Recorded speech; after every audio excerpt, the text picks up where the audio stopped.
Hello दोस्तों, नमस्कार। तो भैया का हाल चाल है, स्वागत करते हैं आपका एक और नए रिएक्शन वीडियो में। आज का वीडियो बहुत दमदार है। वीडियो है अनम शेख ऑफिशियल का और वीडियो है बुर्ज खलीफा के ऊपर, जिस पर राम जी का दिखाया गया था, चित्र दिखाया गया था, जिससे जो है पाकिस्तान का लोगों का जो है वो भयंकर मिर्ची लगा है। और इस मिर्ची के को कम करने के लिए जो है हम लोग यहाँ पर हाजिर हुए हैं और देखते हैं क्या क्या बकैती हो रहा है। काहे कि पाकिस्तान लोगों के पास, पाकिस्तानियों के पास जो ज्ञान होता है वो बहुत अद्भुत होता है, जिससे हमारे ज्ञान में भी इजाफा हो जाता है। बड़ा मजा आता है इन लोगों का देखकर।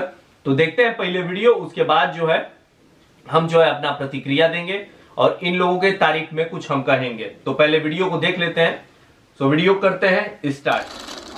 आप देख लीजिए कि राइट फ्रॉम द बिगिनिंग कि जब बरे सगीर को तकसीम किया गया और पाकिस्तान और इंडिया वजूद में आए, तो उस वक्त में भी कुछ हालात वाक़यात ऐसे थे कि अखंड भारत का एक कंसेप्ट पाया जाता था और उस अखंड भारत के उस कंसेप्ट में जो था वो आज भी वहाँ कई बीजेपी जो है वो उस चीज़ को लेकर चल रही है। और उसने जो मतलब कंसेप्ट दिया, इधर पाकिस्तान अगर कोशिश करता है अपनी तिजारत के हवाले से, दीगर मामलात के हवाले से, तो रिसेंटली आप देख चुके हुए हैं कि आपको कुलभूषण का केस और दीगर मामलात जो हैं वो सामने आए।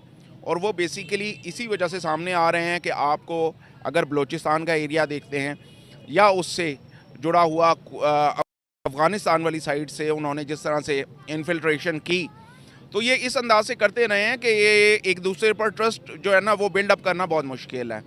ये उस लिहाज से ऑनेस्टी के साथ अगर आप देखें तो पाकिस्तान की तरफ से कुछ एक मौक़ों पर कोशिश भी की गई, लेकिन उसका ओवरऑल कोई पॉजिटिव रिजल्ट नहीं आया। दैट इज़ वाई अभी यही कहता है कि हम कोशिश करते हैं, पाकिस्तान पॉजिटिविटी नहीं दिखाता। पाकिस्तान ने पॉजिटिविटी दिखाई है। पाकिस्तान का अगर ताल्लुक देखा जाए, पाकिस्तान अगर इन्फिल्ट्रेशन करता तो शायद इंडियन पंजाब आज आज़ाद होता। अगर पाकिस्तान इन्फिल्ट्रेशन करता तो कश्मीर आज़ाद होता। लेकिन ओवरऑल पाकिस्तान ने तो उससे स्टेप बैक पूरी तरह से कर लिया। लेकिन भारत ने अपना जो 40 अरब का जो बजट है, जो कि उनके उसमें बाकायदा तौर पर मुख्तस है, वो उन्होंने उससे स्टेप बैक नहीं किया। दैट इज़ वाई उनका बजट जो है अभी तक पाकिस्तान के एंटी चल रहा है। और उसमें उन्होंने बाकायदा तौर पर जो सिलसिला किया हुआ है और ख़ुसूसन जो उन्होंने टारगेट इस वक्त किया हुआ है बलूचिस्तान के एरिया को, वो सबके सामने है, दुनिया के सामने। आप देखें ना कि आपके मुल्क में एयर स्ट्राइक करने की जो उन्होंने जहमत की, पाकिस्तान ने उसमें पहल नहीं की थी। एयर स्ट्राइक उन्होंने किया, इन्होंने रिटेलिएट किया और उसके बाद इन्होंने उसके जो गिरफ़्तार शुदा लोग थे उन लोगों को किस तरह से वापस कर दिया। ये भी एक जो था ना, दोस्ती के लिए पहला स्टेप इन्होंने ले लिया था, अमन के लिए पहला स्टेप ले लिया था। लेकिन अगर आप ओवरऑल इंडिया की तरफ देखें तो इंडिया ने ऐसी कोई मिसाल हमारी तरफ नहीं रखी है। दैट इज़ वाई हम एक चीज़ को देखें ना तो थोड़ा सा एक पास्ट में चले जाएं। जब मुक्ति बहानी का एक सिलसिला चला था तो उसमें मेजर करैक्टर इंडिया का था और इंडिया ने ही पाकिस्तान का ईस्ट और वेस्ट का सिलसिला जो था उसमें एक तकसीम करने में अहम किरदार अदा किया था। ये सारी बातें तो एक अलग चीज़ आ जाती है कि दोस्ती होनी ना होनी या क्यों हुई क्यों नहीं हुई, लेकिन इसमें अहम किरदार आता है हमारी लड़ाई ही इंडिया से मुस्लिम्स के लिए है ना। वहाँ पर जुल्म हो रहा है, ये हो रहा है, वो हो रहा है। अब मुस्लिम्स की लड़ाई आ जाती है, हम जब लड़ते हैं तो वहाँ हम अब देख रहे हैं कि कश्मीर के अंदर सेलिब्रेशन हो रही है राम मंदिर के लिए। इवन के मुस्लिम्स जो है वो बहुत ज़्यादा मुस्लिम्स जिनकी वीडियोज़ वायरल हो रही हैं यूट्यूब पे कि भाई मुस्लिम्स निकल के मोदी को राम मंदिर के लिए बोल रहे हैं, भजन गा रहे हैं या फिर प्रेस कर रहे हैं मोदी को। सर ये क्या सिनेरियोज हैं? देखें, मैं आपको एक छोटी सी बात बता देता हूँ। आपको शायद अगर पास्ट में चले जाएं तो आपको कुछ वाक़यात याद आएंगे। उसमें ना सिर्फ ये कि मुस्लिम्स के लिए, बल्कि उसमें जो छोटी ज़ात के हिंदू हैं उनके साथ भी, उसके अलावा क्रिश्चियन कम्युनिटी के भी कुछ आपको ऐसे केस नज़र आएंगे कि जिनमें उन्हें ज़िंदा जला दिया गया था। और उनमें कुछ एक प्रीस्ट भी थे उनके, जो कि किसी को कोई नुकसान नहीं पहुँचा रहे थे, लेकिन क्रिश्चियनिटी के इन प्रीस्ट को उनकी गाड़ी में ज़िंदा जला दिया गया था, सिर्फ इस बात पर कि वो एक तबलीग की तरफ जा रहे थे या वो लोगों को एक मैसेज कन्वे कर रहे थे। तो एक प्रेशर जो है बीजेपी का, वो एक जिसे कहते हैं जुनूनियत का उनका वो है। और वहाँ पर लोग सरवाइव करने के लिए ख़ास तौर पर वो इस तरह से ये तमाम मामलात करके दिखा रहे हैं। बेसिकली उनकी इसके पीछे बेसिक इंटेंशन नहीं है, लेकिन उन्हें ये साबित करने के लिए कि हम बड़े पैट्रियोटिक हिंदुस्तानी हैं, दैट इज़ वाई उन्हें ये सारा कुछ करना पड़ता है, otherwise they have to suffer a lot.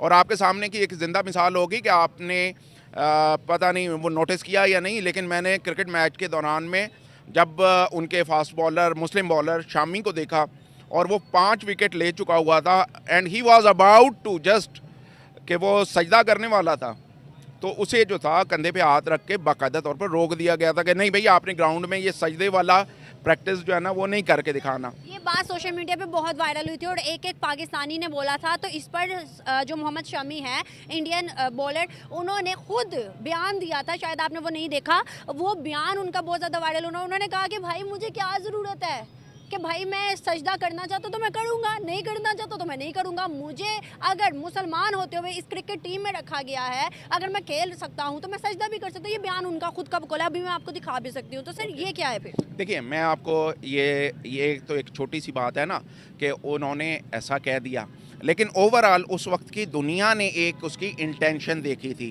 कि वो तकरीबन उस पोस्चर में जा चुका था जिसमें कि सजदा किया जाता है। वो तो मैंने भी देखा। और उसके बाद मैं आपको दूसरी बात उनकी, अगर आप उनकी रोशन ख्याली या मतलब एक ऑर्थोडॉक्स अप्रोच की बात कर रहे हैं ना, तो उसमें आपको शायद याद हो कि रिजवान की जो क्रिटिसिज्म थी वो बहुत ज़्यादा सामने आई थी और रिजवान पर वो क्रिटिसिज्म बनता नहीं था बेसिकली।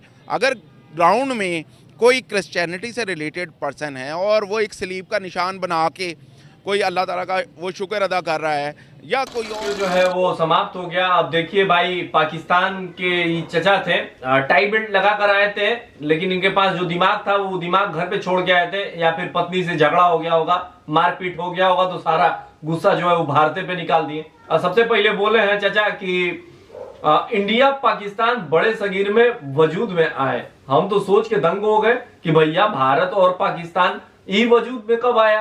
पाकिस्तान नाम का कोनो देश नहीं बना था 1947 से पहले।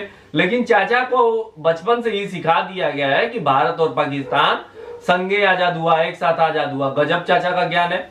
अरे चाचा, इसका भी आपको कोई प्रूफ आइडेंटिफाई कीजिए कि मतलब हम जो है हमारे पास ये प्रूफ है, इसके मुताबिक हम ये बात बोल रहे हैं कि भारत और पाकिस्तान एक साथ वजूद में है। गजब बकैती करते हैं, पूरा का पूरा मंदबुद्धि है। कहा चाचा, अब क्या कहा जाए भाई, पाकिस्तान में जो है ऐसे लोग जो है अल्प ज्ञान वाले, इन लोगों का जो है संख्या हुआ है दिन प्रतिदिन बढ़ता जा रहा है। चाचा बोल रहे हैं मुक्ति वाहिनी, बांग्लादेश, तो इंडियन हिंदू, तो सामी, तो ये फलाना ढिमका, इतना सब बोले हैं चाचा, कोनो मतलब निकला है? अब पाकिस्तान पे बोल रहे हैं कि पाकिस्तान चाहता तो भारत का पंजाब अलग होता, पाकिस्तान चाहता तो भारत का कश्मीर अलग होता। 75 साल से पाकिस्तान ये तो दम लगा रहा है, तो काहे नहीं कश्मीर अलग कर लिया? चाचा थोड़ा सा ज्ञान बढ़ाइए। पाकिस्तान बहुत दिन से चाह रहा है कि कश्मीर अलग हो जाए, पंजाब अलग हो जाए। खालिस्तान वाले मुद्दे पे हम बड़ा देखे हैं, पाकिस्तानियों का बकैती सुन रहे थे, बड़ा अनाप शनाप बोल रहे थे सब कि खालिस्तान वालों को ये किया जाता है, वो किया जाता है। कश्मीर, अरे भैया कश्मीर में जुल्म हो रहा है तो आके थोड़ा सा कश्मीर घूम जाइए। हाँ, बिना वीजा का मत आइएगा। अजमल कसाब भी बिना वीजा का आया था, हमको बड़ा डर लगता है पाकिस्तानियों से। तो ये सब चीज जो है ना, पाकिस्तान का लोग जो है उनके पास जो है वो थोड़ा सा ज्ञान का कमी है, और ये लोग लाहौरी चूरन फाक के पता नहीं कहां से आ जाता है, या फिर ये लोग कहो ठेका पे जाके सस्ता नशा करता होगा, तब इन लोग के पास इतना ज्ञान जो है वो कम है। और भी चीजें बोल रहे थे कि भारत जो है हमेशा एंटी पाकिस्तान को लेकर चलता है, अपना बजट बढ़ाता रहता है। तो भैया आप भी में दम हो, आपके बम में दम हो, तो आप भी अपना जो है वो बजट बढ़ा लीजिए। हमारे पास पैसा है तो हम अपना बजट बढ़ाते हैं। और अखंड भारत का बात कर रहे हैं भैया, पाकिस्तान जो था ना वो अखंड भारत का हिस्सा था, थोड़ा जाके ना अपना ज्ञान बढ़ा लीजिए। इतना सारा आप भौकाली मार रहे हैं, खाली टाई बेल्ट लगाए हैं, वो टाई का पंखा में बांधिए और उसी टाई को अपने गले में बांधिए, पंखा से लटक जाइए, तब आपका जो है वो दिमाग काम आएगा। गजब गजब बात कर रहे हैं, अंग्रेजों जैसा कपड़ा पहन लिए लेकिन दिमाग जो है वो घुटने में है, या फिर घर पे छोड़ दिए होंगे, या फिर किसी से मारपीट में जो है वो दिमाग शरीर से निकल के कहीं गिर गया होगा। तो इन सब चीजों में पाकिस्तान के लोगों को जो है वो अपना ज्ञान बढ़ाने का जरूरत है। हम तो हमेशा से कहते हैं भैया कि पाकिस्तान के लोगों के पास जो ज्ञान है वो ज्ञान बहुत कम है, लेकिन अब क्या करें भाई, हमको भी थोड़ा सा इन लोगों को सिखाना पड़ जाता है बढ़िया से, प्रेम से। जैसे ये लोग सीखेगा वैसे हम सिखा देंगे। तो चाचा के लिए आप लोग भी कमेंट कीजिए और बताइए चाचा कहाँ गलत बोल रहे हैं, कहाँ सही बोल रहे हैं। इतना उल्टा सीधा चाचा बोले हैं, आप लोग इनके लिए कमेंट कीजिए।